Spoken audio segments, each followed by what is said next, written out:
But anyways, I'm Patrick with Bearded Bastard Outdoors. As you can see, I'm no longer bearded, which can only mean one thing. I'm back to the rat race for the time being. So now we got to be all proper. But today I wanted to mix things up a bit. In the previous videos, I've made a couple shelters, and I don't really talk about shelter. I don't even think I have a video on shelters at all. So I wanted to take this time to just talk about shelters. So I'm going to go over 3 primary shelters that are super simple to make. So stay tuned.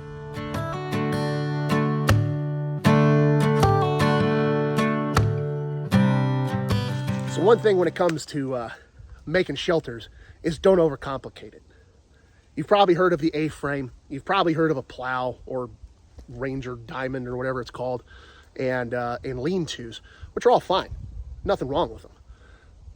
But I can't tell you how many times in the military I have made a shelter. I don't even know what you would call it. It's just connect from one tree to another and make it work. Okay? So don't overcomplicate it. Just put a roof over your head for the time being. I mean, I've even put a shelter. I was in Alaska, and there was a tree with 2 roots that came up like this, right? Just big enough for me to cradle myself in with my sleep pad. And I just took my poncho and draped it across those 2 roots. I just draped it across there. I was fine. I woke up to a foot of snow. I was warm, cozy, all good. So don't overcomplicate it. A couple considerations for shelter. Obviously, we want some place that has good drainage. We want to look above us to make sure that there's no danger coming from above or around us. And we want to make sure that we have close proximity to firewood and water. Okay. Now that doesn't mean I have to be right up on the water because of erosion, flood, things like that. However, I don't want to walk 5 miles to the nearest water source. And likewise with firewood. As you can see, there's not really an issue here. Anyways, I'm just going to go ahead and start building these shelters, and we'll just talk about it. So I feel obligated making videos as a part of this community that I have to talk about ridgelines.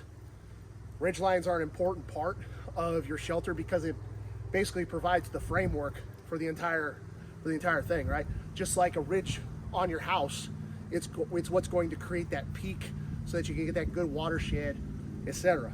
Okay?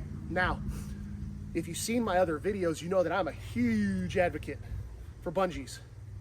Okay? Bungees are super easy. In the military, when you have like 2 minutes to break down your shelter and pack up and go because you're getting blown out or whatever, you could be blind and still be able to manipulate this stuff versus paracord, in my opinion, that is a little bit more tedious. But for the sake of the community, I'm going to talk about the ridgeline with paracord. So you've probably heard of rapid deployment ridgelines and such. I don't have my ridgeline set up any specific way. I just have some paracord here, and I probably got about 30-ish feet. I don't know if that's overkill, but I want to make sure I got enough dedicated for this. But anyways, I like to start with a fixed loop. I'm just going to tie an end of line bowline knot. And to tie an end of line bowline knot, if I have my rope oriented in this fashion, in this configuration, I'm going to make like a turning the key off motion. So now I just take my end here, come through the hole here, behind and around and through. And I have videos on how to tie bowline knot 900,000 different ways. So I'm not going to bore you with that. But anyways, end of line bowline, fixed loop. That sucker's not going anywhere. And I just come around my tree, push that, pull that through, pull my excess out, or pull my excess through, right? And then I go to the other, and I come around on the other side of my tree here.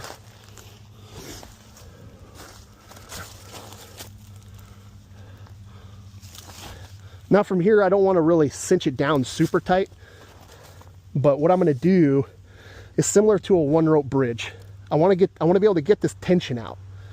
So I'm going to come out to about here-ish. Doesn't really matter. I'm going to tie a figure 8. Then I twist once, twice, and then I grab here and I pull through. Okay? Then I have a figure 8. It's a figure 8 slip knot. You can do any sort of slip knot or regular knot, doesn't really matter. All I'm going to do is I'm going to use that to help tighten my system, like so.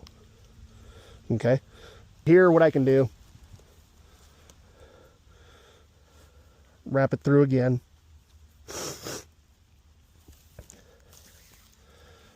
like so, and then when I pull it through, it binds on itself, and then I can just finish it off with a quick release like so, like that. Then when I'm done, I just undo it and it's good to go. But let's get some slack in here so we can talk about some stuff. Now, to affix the tarp to our ridgeline, we can use toggles, and you're probably familiar with toggles. One way that's super easy is we can just get a bite, feed it through one of the grommets here, just like so. That'll hold that in place.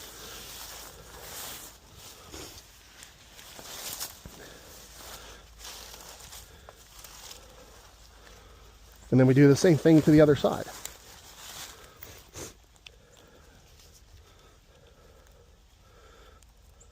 Go and get yourself that bite.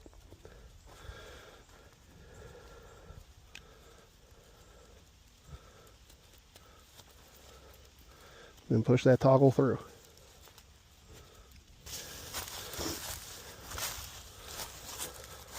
Make adjustments as needed to make sure it's good and tight or snug, right?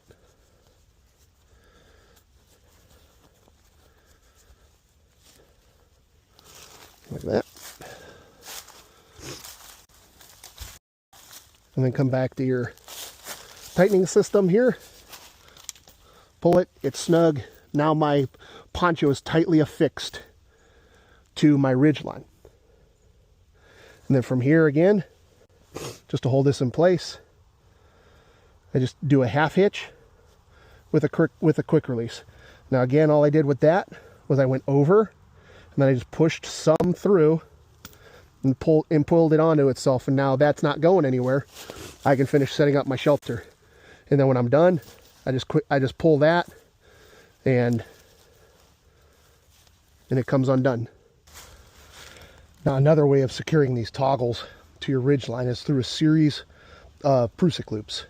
Prusik loops are self-tensioning, ascending or descending knots. And what I'm going to use is I'm going to use the guts for my paracord, because in order for a Prusik to bite into the material, it needs to be smaller than what you're tying it to.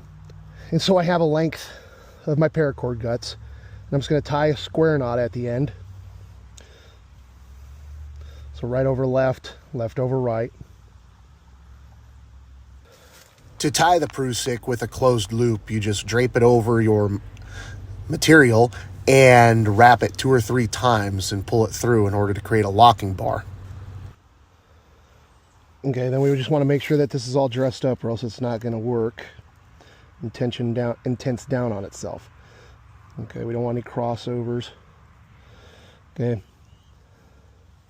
So so now when I put pressure on it, it's not going to move, but then when I release tension on it, I can slide it. So now to attach toggles to your poncho or tarp, pass through the eyelet there, and then you're just going to do a marlin spike hitch. So fold it down on itself to where you create those 2 loops, and then back connecting those 2 loops, pass your toggle through, and just pull it tight. Okay, and then without tension, you can go ahead and slide the Prusik knot to there, and then we can do the other side. Now the reason I'm choosing to do a square knot is because a square knot is a tension knot, and it's used to connect rope ends of same diameter. Tricky, a little slippery. Okay, and again,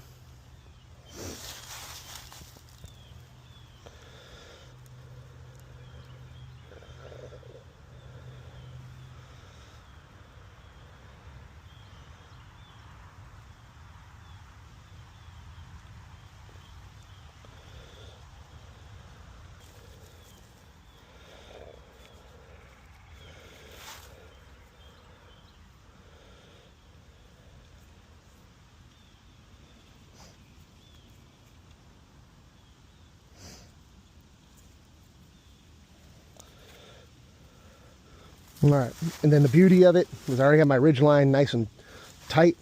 I just slide this to the end. Okay.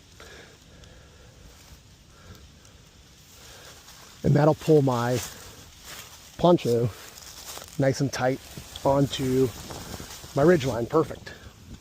Wind showing you. And then when you're done, you just apply that pressure to loosen it up, and now you can loosen it up and pack it up and get moving. So now that we know how to set up a ridgeline and attach our poncho to the ridgeline via the two methods, we're gonna go ahead and build 3 types of shelters today. We're gonna build an A-frame, we're gonna build a plow, and then we're gonna build a lean-to. But here's what I want you to get out of this video. I'm not here to make you an expert on how to make poncho shelters. Like I said before, I've made tons of shelters that don't fit really any sort of category.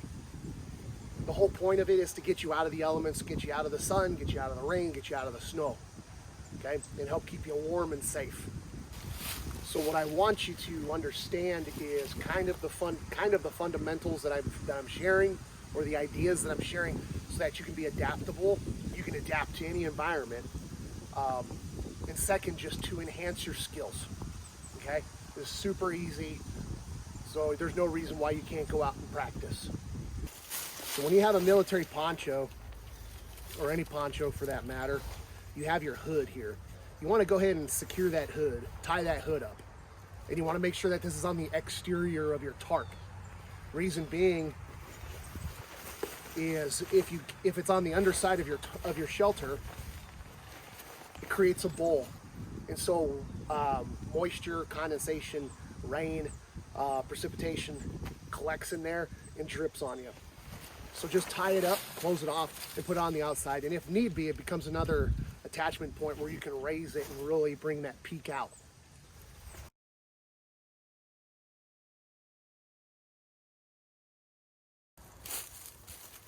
So as you can see, my knees right here, my hips up here. So it's right about mid-thigh.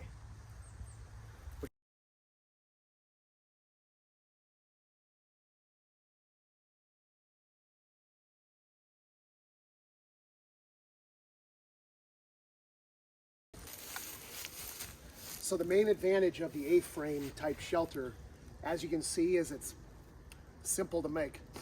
But also with the steep sides, it provides excellent drainage and protection from precipitation.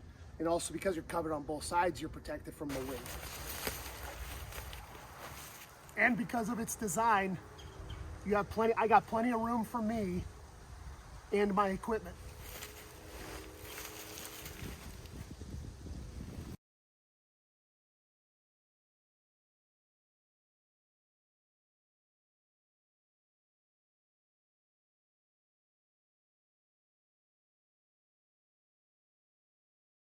All right, so this type of shelter, of course, is a lean-to. I've already showed you how to attach to the ridge line and everything, so I didn't want to have to go over that again. The lean-to is a good fair weather option.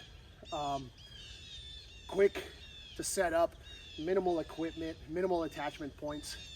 You can fit all your gear and yourself in here, no problem. And also, as you can probably see on my other videos with winter and rainy weather conditions, this is a good heat reflector. But there's plenty of room for you to be in here with all of your gear, and I can have a fire, and if it starts to rain, I can just hunker down deeper into this. All right, so the next shelter that I'm going to show you is the Plow Point. Plow Point is a good shelter when cordage is minimal. Also, it's a minimalist shelter, but it's good for harsh conditions because it's more encapsulated and can help hold in heat and deflect precipitation and wind from more than one direction.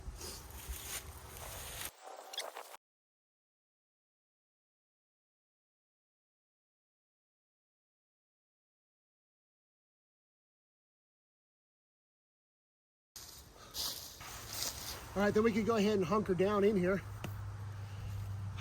get out of the elements. I can have a fire here. I got my gear in here, and if need be, I can just tuck myself away further in here and be better protected. So that's the Plow. That's my name. So another quick down and dirty of some shelters that you can go practice. The big takeaway is don't overcomplicate it. Do what feels right. Get yourself out of the elements, get yourself protected. Everything doesn't have to look like it does on Google or in the books. Let's be realistic. But I hope you enjoyed this video. I'd like to do more videos like this that are more applicable. So if you liked it, do me a favor and hit that like button at least. Helps the algorithm. Drop me a comment of what we could all do better, because we're all here to learn. We're all here to learn from each other. And then if you would, care to, I would definitely appreciate the subscribe. And it would just be greatly appreciated. But in the meantime, prepare, train, and survive. And I'll catch you on the next one.